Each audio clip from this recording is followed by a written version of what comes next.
नया फिर दिन हुआ,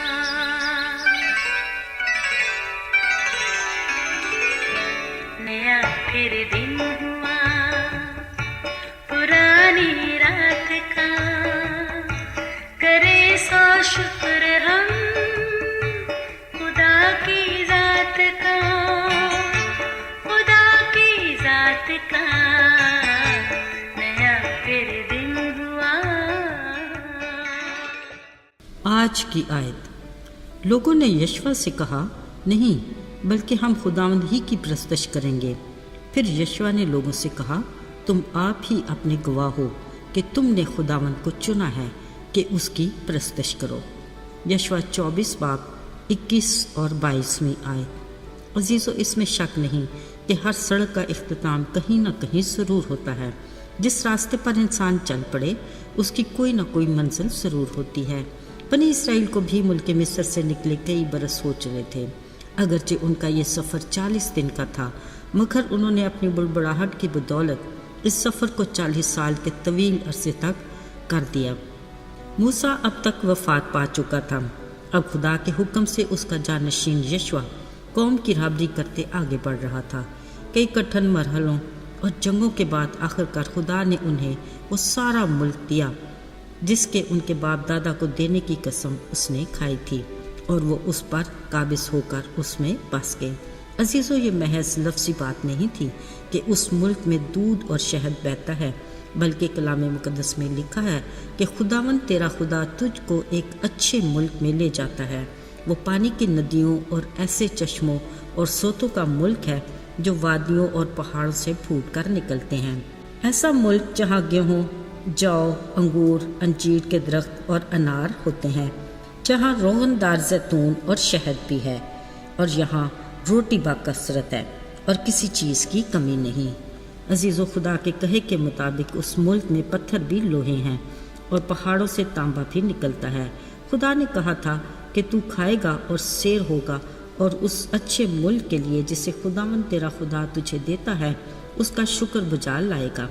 अजीज़ों, बिलाशुबा ये उस कौम के लिए शुक्रगुजारी के दिन थे। खुदा ने उन्हें गिरदा गिर्द के दुश्मनों से आराम दिया।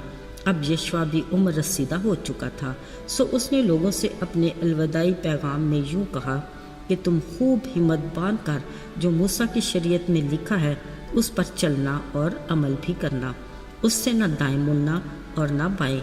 बस तुम खूब चौकस रहो और अपने खुदावंद से मोहब्बत रखो। पर अगर तुम बरगश्ता होकर गैर कौमों में शीर और शक्कर होगे तो ये तुम्हारे लिए जाल और फंदा और तुम्हारे पहलुओं के लिए कोड़े और आंखों में कांटों की तरह होंगे, और तुम नाबूद हो जाओगे। देखो, खुदा ने तुम्हें ऐसा मुल्क दिया जिस पर तुमने मेहनत नहीं की, और वो शहर जिनको तुमने नहीं बनाया अनायत किए हैं, और तुम इनमें बसते हो, और तुम ऐसे पाकिस्तानों और बागों का फल खाते हो जिनको तुमने नहीं लगाया। सो तुम खुदावंद का खौफ रखो और नेक नियति और सदाकत से उसकी परस्तश करो। तब लोगों ने भी यशवा से कहा, हम अपने खुदावंद ही की परस्तश करेंगे। यशवा ने फिर लोगों से कहा, अब तुम आप ही अपने गवाह हो। ये उस रोज़ यशवा का लोगों के साथ अहद था, और यशवा ने उनके लिए आयन और कानून ठहरा कर शरीयत की किताब में लिख दिए। इसके बाद उन्हें अपनी अपनी मीरास में रुखसत कर दिया। अजीज़ों, खुदावंद किस कदर मेहरबान और रहीम है। अपने वादों में सच्चा और बरहक। वो एहसान करता है तो जताता नहीं। वो आज और कल बल्कि अब तक यकसा खुदा है। उसके तमाम वादे आज हमारे लिए भी सरसब्ज पत्तों की मानद सदाबहार हैं। शर्त हमारी वफादारी है। वो तो अपनी कोई नेमत अपने लोगों से बाज नहीं रखता। उसके हुजूर देर तो है पर अंधेर नहीं। शुक्र खुदा का, आज कौम इसराइल के साथ खुदा का वो वादा पूरा हुआ जो उसने उनके बाप दादा इब्राहिम, इसहाक और याकूब के साथ किया था कि वो उनकी औलाद को वादे की सरजमीन में ले जाएगा। अजीज़ों, किस कदर मुबारक हैं वो जिनका तवक्कल खुदावंद पर है और जिनकी उम्मीद का याकूब का खुदा है। हमें फ़कत उस पर यकीन और भरोसा रखने की ज़रूरत है, और उसमें कायम रहने के लिए हमें अपनी जड़ों को ज़िंदगी के पानी की तरफ फैलाने की ज़रूरत है, ताकि हम बारवर हों और अपने फलों से उसके नाम को जलाल दे सकें। اور اپنے کاموں سے اس کے لیے عزت کا باعث ہوں، یوں ہم اپنے تخلیق کے مقصد کو پورا کر سکیں گے۔ آئیے دعا کریں۔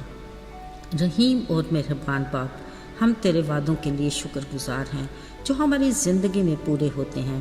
ہمیں اپنے وفادار بنا تاکہ ہماری زندگی تیری مرضی کے مطابق گزرے۔